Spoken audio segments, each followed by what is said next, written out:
آہستہ آہستہ کچھ کہہ رہے ہیں۔ میں نے اپنے کان حسین کے لبوں پہ لگائے تو میں نے سنا پکار پکار کر کہہ رہے تھے یا عباس یا عباس۔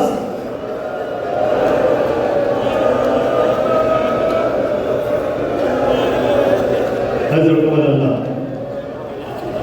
حضرت دارو جب ام البنین کا بیٹا پیدا ہوا ہے نا، اس دنیا میں آیا ہے، تو حضرت دارو جب علی کی آغوش میں ام البنین نے بچے کو دیا تو حسین علی نے نہ ماتھے کو چوما نہ رخسار کو چوما، بازوؤں پر بوسے دے رہا ہے، بازوؤں پر بوسے دے رہے۔ ام البنین نے رونا شروع کیا۔ ایک دفعہ مولا نے پوچھا ام البنین کیوں رو رہی ہو؟ کہا مولا میں نے سنا ہے کہ جب فاطمہ کے بچے پیدا ہوتے تھے، بیوی کے بچے پیدا ہوتے تھے، آپ لبوں پہ بوسہ دیتے تھے، رخسار پہ بوسہ دیتے تھے۔ میرا عباس کا اس قابل نہیں ہے کہ آپ اس کے لبوں پہ بوسہ دیں۔ کہا نہیں ام البنین یہ بات نہیں ہے، میرا یہ بیٹا حسین کی مدد کے لیے کربلا جائے گا، زینب کے حجاب کے لیے اپنے شانے کا کفن۔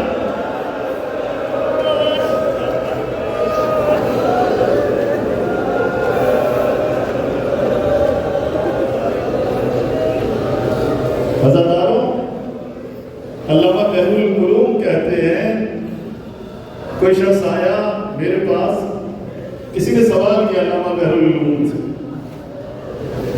کہا کہ آقا یہ بتلائیے گا کہ سنا ہے علی کا بیٹا عباس بڑا طویل القامت تھا، عظیم الجثہ تھا، بڑے طاقتور تھے، بڑے لمبے تھے، جب گھوڑے پر سوار ہوتے تھے تو پاؤں خط کھینچتے تھے۔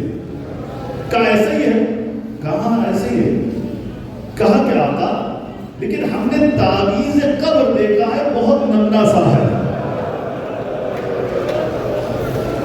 بہت ننھا سا تعویذ قبر، تو اس کا راز کیا ہے؟ سنو گے عزادارو، آقا بحر العلوم کیا فرماتے ہیں؟ فرماتے ہیں کہ دیکھو عباس، یہ بات تو ٹھیک ہے کہ طویل القامت تھے، لیکن جب عباس گھوڑے سے زمین پر آئے ہیں نا اور جب شہید ہوئے ہیں تو پھر ہر شخص جو بھی آتا تھا نا، ہاتھ میں تلوار ہوتا تھا تلوار مارتا تھا، نیزہ ہوتا تھا نیزہ مارتا تھا، تو اس طرح سے عباس کو اتنی ضربیں لگی کہ عباس کا جسم کٹتے کٹتے چھوٹا ہوتا چلا۔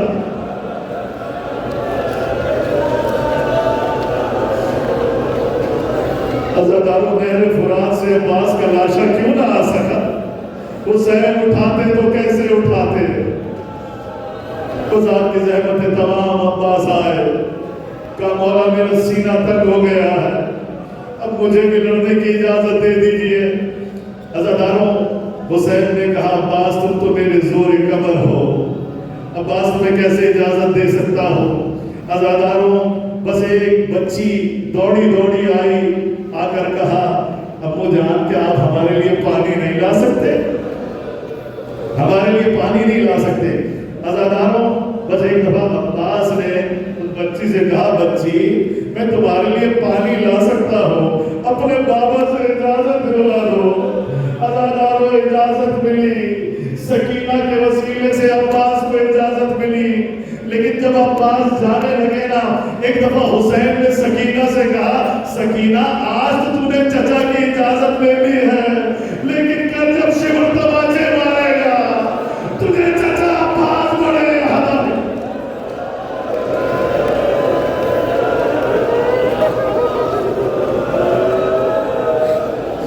یہی وجہ ہے راہ شام میں جب شمر تازیاں نے مارتا، سکینہ پکار پکار کر کہتی تھی چچا عباس، چچا عباس۔ عجب اللہ عزادارو بس ایک ہی بار میں شیر نے گھاٹ کو صاف کیا، مشکیزہ بھرا، جب لوٹنے لگے عزادارو ایک ہاتھ ہے کسی طرح سے یہ مشکیزہ سکینہ تک پہنچ جائے۔ عزادارو پورا مقتل تو نہیں پڑھ سکوں گا، بس چند جملے عرض کروں گا آپ کی زحمت تمام۔ عزادارو بس مشکیزے کو پر کیا، ایک ہاتھ سے کسی طرح سے